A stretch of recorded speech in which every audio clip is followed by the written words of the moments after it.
Parfois, je me demande si tout aurait été différent si mon père n'était pas mort ce matin de printemps.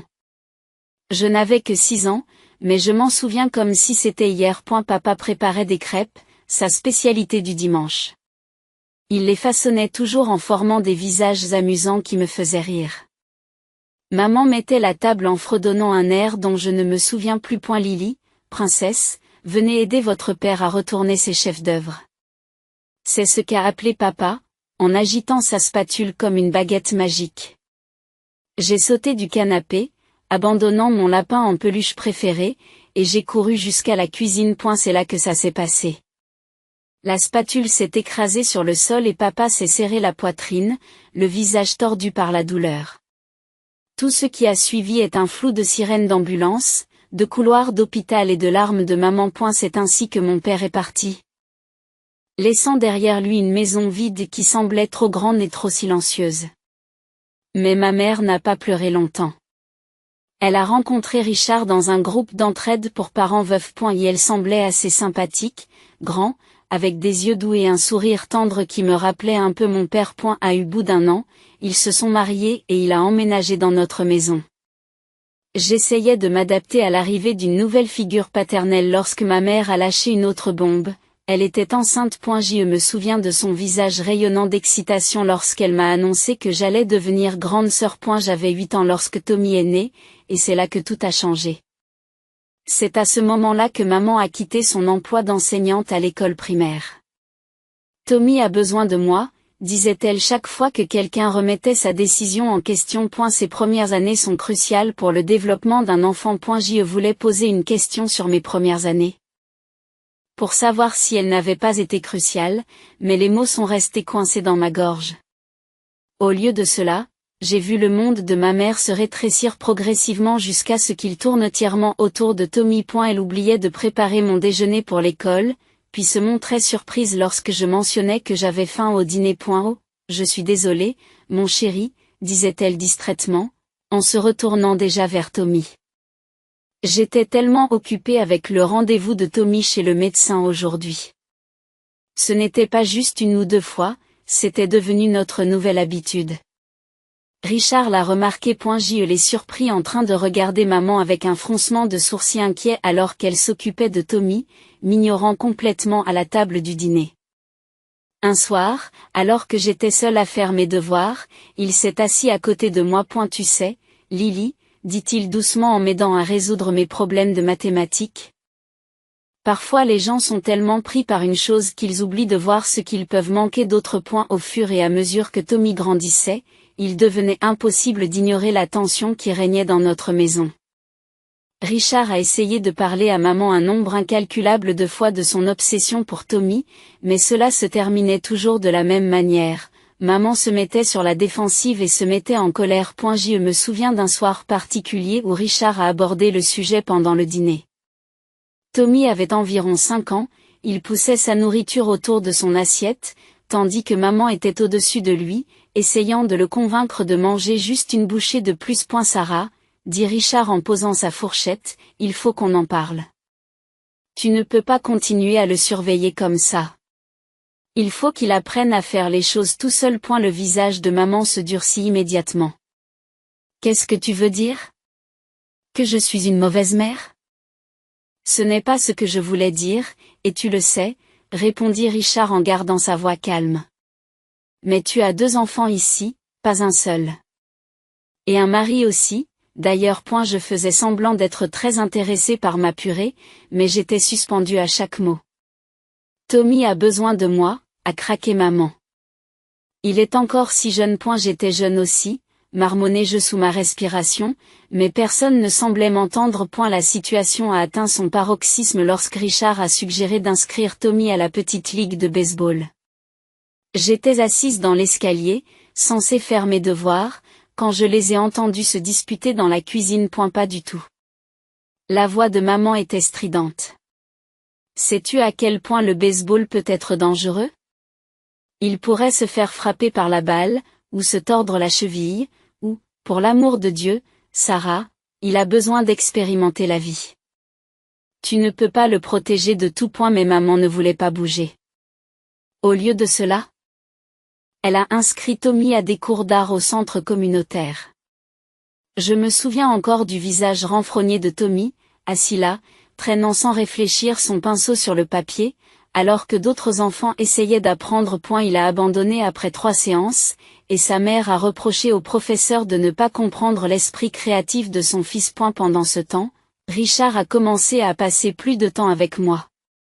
C'était peut-être sa façon de contrebalancer le comportement de maman, ou peut-être a-t-il simplement vu un enfant qui avait besoin de quelqu'un à ses côtés. Et elle m'emmenait à mes cours de karaté 3 fois par semaine, assistant à chaque séance, m'encourageant plus fort que n'importe quel autre parent lorsque je gagnais mes ceintures. Mais alors que je m'épanouissais sous l'attention de Richard, Tommy devenait de plus en plus difficile.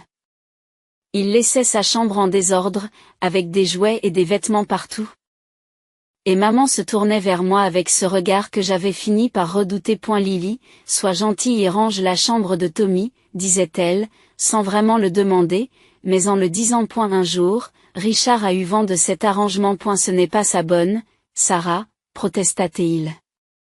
Il faut qu'il apprenne à faire le ménage lui-même. C'est alors que maman a éclaté en sanglots, sortant son arme ultime. Je le savais. Tu l'aimes plus que ton propre fils. Comment peux-tu traiter Tommy de cette façon? J'ai vu le visage de Richard se décomposer, j'ai vu le combat quitter ses yeux. Il m'a regardé en s'excusant, puis a levé les mains et s'est rendu. Très bien, fais comme tu veux, a-t-il dit calmement, en s'éloignant. Après cela, il a cessé de se disputer avec maman au sujet de Tommy. Mais le regard qu'il m'a jeté disait tout, il n'avait pas renoncé à moi, même s'il avait renoncé à se disputer avec maman. C'était un petit réconfort. Mais parfois les petits réconforts sont tout ce que nous avons. Le jour de la remise des diplômes a été doux amer. Alors que je me tenais debout avec ma casquette et ma toge, en scrutant la foule, j'ai aperçu Richard qui rayonnait de fierté. Maman était là aussi, mais elle n'arrêtait pas de consulter son téléphone, probablement pour envoyer des messages à la baby-sitter de Tommy. Plus tard dans la soirée, Richard m'a fait venir dans son bureau. J'ai économisé, m'a-t-il dit, en sortant un dossier rempli de brochures sur les universités. Tu peux aller où tu veux, Lily. Le ciel est la limite. Avant que je puisse répondre, maman a fait irruption. Tu n'es pas sérieux, s'exclame-t-elle. Cet argent devrait être mis de côté pour l'avenir de Tommy. Il en aura davantage besoin. Le visage de Richard se durcit, une expression qui m'est devenue familière lors de ces confrontations. Ce n'est pas négociable, Sarah. J'ai déjà pris ma décision. J'ai fini par choisir l'université de Marshall. En Virginie occidentale, assez loin pour prendre un nouveau départ, mais pas au point de ne pas pouvoir y venir de temps en temps. Le jour où Richard m'a aidé à emménager dans mon dortoir, maman n'a pas pu venir, car Tommy avait peur qu'elle parte. Et la vie à l'université était exactement ce dont j'avais besoin. Pour la première fois, je me suis sentie libérée de l'ombre de l'enfant le moins favorisé. J'appelais la maison toutes les semaines, mais mes conversations étaient surtout avec Richard. Maman était toujours trop occupée avec Tommy. Ton frère traverse une phase difficile, expliqua Richard lors d'un de nos appels. Sa voix semblait fatiguée. Il traîne avec des gamins du mauvais côté de la voie. J'ai essayé de le faire participer à des programmes extrascolaires, mais ta mère, laissez-moi deviner, interrompis-je. Elle a dit que vous étiez trop dur avec lui? Exactement. Elle m'a traité de tyran pour avoir suggéré qu'il avait besoin d'une certaine structure. Richard soupire. Elle dit que je ne comprends pas à quel point il est sensible. Mes visites à la maison sont devenues moins fréquentes, à mesure que le comportement de Tommy s'aggravait. Quand je venais, il reconnaissait à peine mon existence, terré dans sa chambre avec ses jeux vidéo. Les rares fois où je l'ai aperçu, il était pâle et en colère, les yeux rivés sur les différents écrans. Après avoir obtenu mon diplôme, j'ai décroché un emploi chez Deloitte, dans leur division de conseil. Je suis restée en Virginie occidentale, bâtissant ma carrière tout en observant de loin mon frère s'enfoncer dans l'isolement qu'il s'était imposé. Lors d'une de mes rares visites à la maison, j'ai essayé de frapper à sa porte. Tommy, on déjeune ensemble? C'est moi qui régale. Tout ce que j'ai obtenu comme réponse, c'est le bruit des coups de feu du jeu auquel il jouait.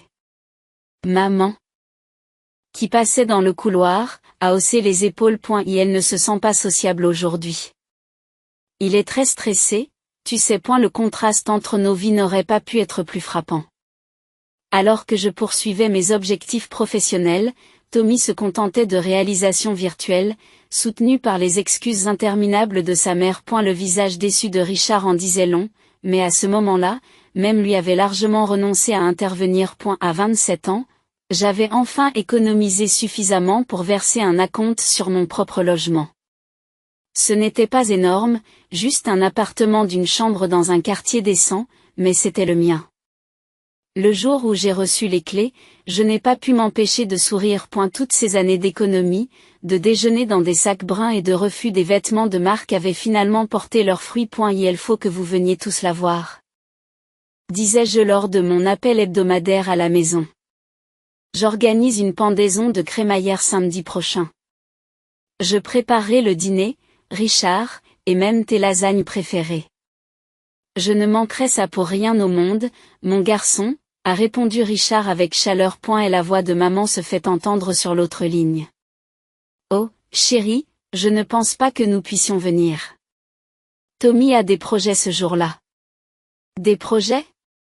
Je n'ai pas pu empêcher le scepticisme de sortir de ma voix. Quel genre de projet ?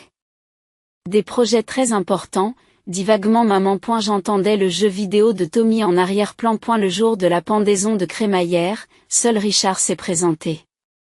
Il a apporté une plante en pot et une bouteille de vin. Ta mère t'embrasse, a-t-il dit, mais nous savions tous les deux que c'était un mensonge. À eu cours du dîner, Richard m'a expliqué ce qui se passait réellement à la maison. Tommy, qui a maintenant 20 ans, n'a pas pris la peine d'aller à l'université et passe ses journées à jouer ou à traîner avec ses copains de beuverie. Richard avait essayé de l'aider en lui offrant un poste dans son entreprise de construction. C'est juste un point de départ, vous savez ? Explique Richard en faisant tourner les pattes sur sa fourchette. Tout le monde a besoin de commencer quelque part, mais Sarah, il secoua la tête. Sarah a dit que ce serait indigne de lui. Tu te rends compte ? Elle a dit que notre Tommy était trop intelligent pour le travail manuel. Trop intelligent pour travailler, mais pas trop pour faire la nique à ses parents, ai-je marmonné. Richard m'a fait un sourire triste. Je continue d'essayer, Lily. Dieu sait que j'essaie. C'est la dernière vraie conversation que nous avons eue. 2 ans plus tard, j'ai reçu l'appel qui a tout changé. Richard s'était effondré au travail, une crise cardiaque massive, comme mon père. Le temps que j'arrive à l'hôpital, il n'était plus là. Les funérailles ont été surréalistes. Maman s'est mise en scène, sanglotant de façon dramatique et racontant à qui voulait l'entendre à quel point Richard avait été un mari merveilleux. Nous étions si heureux, se lamentait-elle. Comment ferons-nous sans lui ? J'ai regardé son spectacle avec un mélange de dégoût et de pitié. Ses larmes n'étaient pas pour Richard, mais pour elle-même. Je pouvais voir les rouages tourner derrière sa façade affligée. Richard avait été le seul soutien de famille. Sans ses revenus, comment pourrait-elle maintenir Tommy dans le mode de vie auquel il s'était habitué ? Tommy n'a même pas pris la peine de porter un costume correct pour l'enterrement. Il s'est présenté en kaki froissé et avec un polo qui avait connu des jours meilleurs. Il a passé la majeure partie de la cérémonie à regarder son téléphone pendant que maman lui trouvait des excuses. Devant la tombe de Richard. Je n'ai pas pu m'empêcher de penser à la façon dont l'histoire s'était répétée.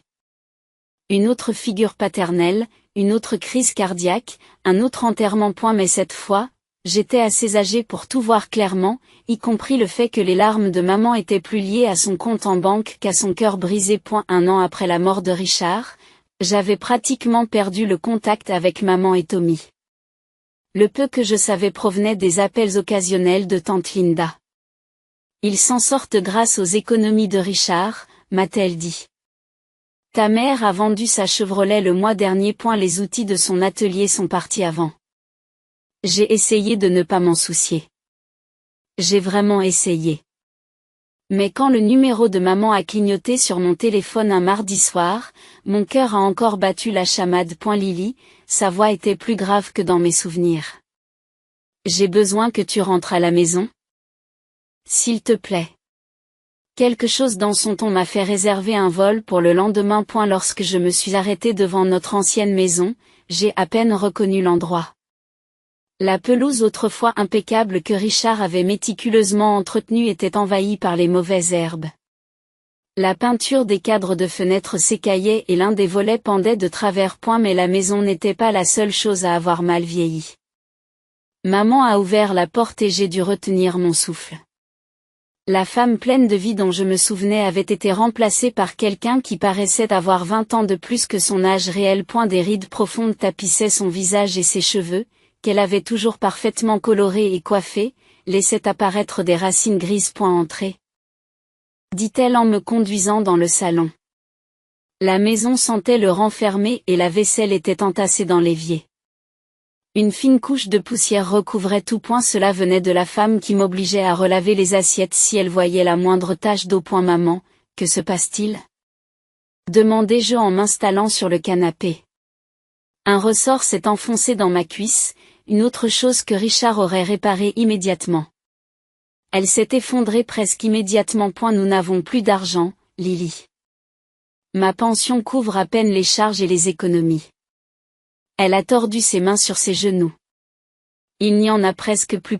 Et Tommy? Est-ce qu'il nous aide à faire face aux dépenses? Le visage de maman a fait cette danse compliquée entre l'embarras et la défensive. Il cherche du travail. Ce n'est pas de sa faute, ses employeurs. Ils ne le comprennent pas. Le dernier employeur voulait qu'il commence à 8 heures. Vous savez que Tommy n'est pas du matin. Et celui d'avant attendait de lui qu'il fasse du travail manuel. Avec son intelligence, j'ai senti ma mâchoire se serrer. Maman, à son âge et sans expérience, il ne peut pas vraiment faire la fine bouche. Tu ne comprends pas, me coupa-t-elle, sa voix s'élevant à ce ton familier qui précède toujours la défense de Tommy. Puis, brusquement, son ton a changé. Lily, nous avons besoin de ton aide. Nous ne survivrons pas sans elle. Je déteste te demander ça, mais tu réussis si bien dans ta carrière. Je savais ce qui m'attendait. Une partie de moi voulait refuser, lui rappeler toutes les fois où elle avait choisi Tommy plutôt que moi. Mais en regardant son visage usé, ses mains tremblantes, ses yeux désespérés, je ne pouvais pas. De combien avez-vous besoin, lorsqu'elle a 10 500 dollars par mois? J'ai failli m'étouffer. C'était une part importante de mon salaire. Mais j'ai quand même acquiescé. Où est Tommy maintenant? Ai-je demandé en me préparant à partir, regrettant déjà ma décision.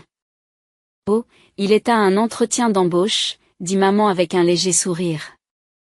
Un poste très prometteur dans une entreprise de technologie. Par la fenêtre, je pouvais voir la lumière de la chambre de Tommy allumée et le scintillement familier de l'écran de son ordinateur. Certaines choses ne changent jamais. Fidèle à ma parole, j'ai mis en place un transfert automatique de 1 500 dollars sur le compte de maman chaque mois. Chaque fois que je voyais cette somme déduite de mon solde bancaire, je me disais que c'était la bonne chose à faire. Même si cela signifiait que je devais remettre à plus tard mes propres projets d'appartement plus grands ou de nouvelles voitures. J'ai commencé à rendre visite plus souvent. Mais chaque visite me donnait l'impression de pénétrer dans une capsule temporelle. Tommy était toujours là, soit rivé à son écran d'ordinateur, soit affalé sur le canapé, une bière à la main. Comment se passe la recherche d'emploi? Lui demandais-je. Qu'il se mêle de ses affaires, me répondait-il, ou parfois il grognait et augmentait le volume de son jeu pendant les vacances. Je ne supportais pas de voir le salon dans un tel état de délabrement. Le papier peint se décollait et il y avait une tache d'eau au plafond qui aurait rendu Richard fou. J'ai donc dépensé ma prime de Noël en engageant des entrepreneurs pour le remettre en état. Lorsque maman s'est foulée la cheville en février, j'ai appelé pour prendre de ses nouvelles. Oh, ce n'est pas si grave, m'a-t-elle dit, même si je pouvais entendre la douleur dans sa voix. Tommy vous aide-t-il? Il est occupé par des entretiens en ligne. J'ai engagé une aide à domicile le lendemain. L'argent que j'avais économisé pour mes vacances a servi à payer son salaire pendant les 3 semaines suivantes. Puis, le jour où je suis entrée dans la maison, j'ai trouvé une inconnue affalée sur notre canapé. Elle avait l'air de sortir d'une émission de télé-réalité, avec de faux ongles qui pouvaient servir d'armes, un maquillage appuyé et des vêtements qui ne laissaient que peu de place à l'imagination. Elle faisait défiler son téléphone, entouré de sachets de chips vides et de canettes de soda. « Qui êtes-vous » demandai-je, tout en ayant l'impression de connaître la réponse. Tommy est sorti de sa chambre. « Voici Candy » annonça-t-il. « Ma fiancée. Elle vit ici maintenant. » Candy n'a même pas levé les yeux de son téléphone et s'est contentée d'ouvrir bruyamment son chewing-gum. Incrédule. Je l'ai regardé fouiller dans le sac d'épicerie que je venais d'apporter et se servir dans les biscuits haut de gamme que j'avais achetés pour maman. Moi aussi, j'ai été ravie de te rencontrer. Ai-je marmonné dans mon souffle. Plus tard dans la soirée, j'ai appelé maman pour avoir son avis sur la situation. Oh, Lily. Elle avait l'air plus animée que je ne l'avais entendue depuis des mois. N'est-ce pas merveilleux? Tommy s'est enfin installé. Candy a eu une si bonne influence sur lui. Et elle n'est pas sortie boire avec ses horribles amis depuis des semaines. C'est parce qu'elle boit toutes mes bières importées à la maison, ai-je pensé en me rappelant les bouteilles vides que j'avais repérées dans la poubelle de recyclage. Mais je n'ai rien dit. Il parle de trouver un emploi. Poursuit maman. Enthousiaste. Le cousin de Candy connaît quelqu'un dans une start-up technologique. Tommy dit que ça pourrait être sa grande chance. J'ai fait des bruits de non-acceptation en pensant aux dizaines de grandes occasions que Tommy avait évoquées au fil des ans. Mais maman était si heureuse, vivant dans sa bulle d'espoir perpétuel, que je n'avais pas le cœur à la faire éclater. Et ma prochaine visite à la maison a commencé comme n'importe quel autre. J'ai jonglé avec des sacs de course en poussant la porte d'entrée, avant de m'arrêter net. Et la maison ressemblait à une tornade, la vaisselle sale s'empilait dans l'évier, les récipients de plats à emporter étaient éparpillés sur toutes les surfaces et les vêtements jonchaient le sol du salon. Candy était affalée sur le canapé, les ongles parfaitement manucurés tapotant sur l'écran de son téléphone. Elle n'a même pas levé les yeux lorsque j'ai posé les courses. Tu sais, dis-je, mon garçon est vif, tu vis ici sans loyer? Tu manges de la nourriture que je paie. Le moins que tu puisses faire, c'est de laver 1 ou 2 plats. Elle a levé les yeux lentement, un sourire en coin se dessinant sur ses lèvres brillantes. Pour qui te prends-tu pour venir ici donner des ordres? Ce n'est pas ta maison. J'ai grandi ici, ai-je rétorqué. Tu n'es qu'une invitée. C'est alors qu'elle s'est mise à rire, d'un son rauque et triomphant qui m'a donné la chair de poule. Oh, chérie, tu as tout faux. Cette maison appartient à Tommy maintenant. Ta mère lui a tout cédé. Il y a un testament et tout. J'ai trouvé maman dans la cuisine, en train de ranger des coupons qu'elle n'utilisait jamais. C'est vrai? Mon garçon sonnait étrangement à mes oreilles. As-tu fait un testament pour tout léguer à Tommy? Au début, elle n'a pas voulu croiser mon regard, tripotant les papiers devant elle. Puis son expression s'est durcie. Oui, dit-elle sans embâge. C'est vrai. Je ne comprends pas. Les mots sont sortis à peine au-dessus d'un murmure. C'est moi qui t'aide. C'est moi qui t'envoie de l'argent tous les mois. Tommy ne travaille pas, ne contribue à rien. Elle ne t'avise pas de parler de ton frère de cette façon, dit maman d'une voix forte. Tu ne le comprends pas, tu ne l'as jamais compris. Comprendre quoi? Que c'est un parasite? Qu'il est parfaitement satisfait de vivre de mon argent, tandis que sa petite amie saccage notre maison. Oh, arrête de dramatiser, le visage de maman s'est déformé en quelque chose que je n'ai pas reconnu. Tu veux savoir la vérité?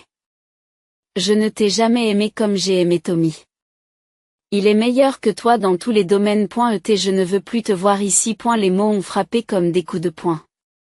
Toutes ces années, je m'étais dit que maman m'aimait, mais qu'elle le montrait différemment. Que quelque part sous son obsession pour Tommy, elle se souciait de moi aussi. Maintenant, j'en sais plus. Je me suis retournée et je suis sortie. Le rire triomphant de Candy me suivant dans le couloir. 21 ans d'espoir, d'excuses, d'efforts pour gagner l'amour de ma mère, tout cela s'est terminé par le clic silencieux d'une porte se refermant derrière moi. Le trajet jusqu'à la maison de ma mère a été flou. Je ne me souviens pas des 4 heures de trajet, je ne me souviens pas avoir monté les escaliers jusqu'à mon appartement, je ne me souviens même pas m'être assise sur mon canapé. Mais je me souviens du moment de clarté qui est survenu alors que je fixais l'application bancaire de mon téléphone. Le virement automatique sur le compte de maman, 1500 $ chaque mois depuis un an. Mon doigt a survolé l'écran pendant un moment, avant que je ne clique résolument sur annuler le paiement récurrent. Au cours des semaines qui ont suivi, je me suis plongée dans le travail. En essayant d'ignorer le trou dans mon budget qui me semblait soudain être une opportunité plutôt qu'un fardeau. J'ai commencé à rechercher des options d'investissement pour l'argent que j'envoyais à la maison. Peut-être pourrais-je enfin commencer à économiser pour acheter une maison, une vraie maison, et pas seulement un appartement. Puis, exactement un mois après ma dernière visite au pays, maman a appelé. L'argent n'est pas arrivé, dit-elle sans préambule. Pas de bonjour, pas de comment vas-tu, il doit y avoir une erreur à la banque. Il n'y a pas d'erreur, ai-je répondu, surpris par la stabilité de ma voix. J'ai annulé les virements. Il y eut un moment de silence stupéfait, avant qu'elle n'explose. Comment oses-tu? Comment oses-tu? Après tout ce que j'ai fait pour toi. Cela m'a fait rire. Tout ce que tu as fait pour moi? Comme quoi, maman? Oublier mon existence? Me forcer à être la bonne de Tommy? Me dire que tu ne m'as jamais aimé? C'est différent. Elle utilisait sa voix familière de défense de Tommy. Tu sais que j'étais bouleversée. Mais tu ne peux pas arrêter de nous aider. Nous comptons sur cet argent. Tommy et Candy préparent des vacances à Canquin, ils en ont besoin. Des vacances? Je l'interromps en haussant le ton. Tommy a besoin de vacances de quoi exactement? De jouer à des jeux vidéo? Boire de la bière? Laisse-moi te dire quelque chose, maman. Tommy n'a pas besoin de vacances, il a besoin d'un travail. Comment oses-tu parler de ton frère de cette façon? Tu es juste jaloux parce que quoi? Parce que tu lui as tout laissé? Bien, tu as fait ton choix. Maintenant, il peut s'occuper de toi. Petite ingrate et mercenaire, le reste de sa tirade se dissout dans un flot d'accusations et de revendications. Je la laisse fulminer un moment avant de reprendre la parole. Au revoir. Maman. Ne m'appelle plus jamais. J'ai bloqué son numéro avant qu'elle ne puisse répondre. Mais maman n'en avait pas fini. Au cours des semaines suivantes, les messages ont commencé à affluer par tous les canaux possibles. Des messages sur Facebook expliquant qu'elle avait du mal à payer ses factures. Des commentaires sur Instagram expliquant que j'étais une fille horrible. Des courriels détaillant tous les sacrifices qu'elle avait faits pour moi, dont la plupart dont je ne me souvenais pas qu'ils avaient réellement eu lieu. Tommy s'y est mis aussi, envoyant des textos agressifs sur la façon dont je détruisais la famille. Maman pleure à cause de toi, écrivait-il. Tu ferais mieux de recommencer à envoyer de l'argent, ou sinon. Je l'ai aussi bloqué, mais pas avant d'avoir répondu, voilà une idée folle, essaie de trouver un emploi. Candy a même essayé de me contacter via LinkedIn, entre autres. Avec un long message expliquant que je brisais le cœur de ma pauvre mère et que Tommy était trop sensible pour supporter le stress du travail en ce moment. Je ne peux qu'admirer sa créativité. Cela fait maintenant 6 mois. Je ne sais pas comment ils vont, et pour la première fois de ma vie, je ne me sens pas coupable. Peut-être ont-ils enfin compris que Tommy doit subvenir à ses besoins. Peut-être attendent-ils encore que je cède et que je recommence à leur envoyer de l'argent. Peut-être ont-ils trouvé quelqu'un d'autre à manipuler. En vérité, je n'ai pas besoin de le savoir. Ce que je sais, c'est que les 1500 $ que je leur envoyais chaque mois ont été versés dans un fonds d'acompte pour ma propre maison. Je sais que je dors mieux la nuit, n'étant plus réveillée par des messages de colère ou des appels culpabilisants. Je sais que Richard serait fier de moi parce que j'ai enfin réussi à me défendre. L'autre jour, Je suis passé devant un chantier de construction et j'ai vu un panneau indiquant qu'il y avait des embauches. Pendant un instant, j'ai pensé à prendre une photo et à l'envoyer à Tommy. Mais j'ai souri et j'ai continué à rouler. Leurs problèmes ne sont plus les miens. Enfin, après toutes ces années, je suis libre.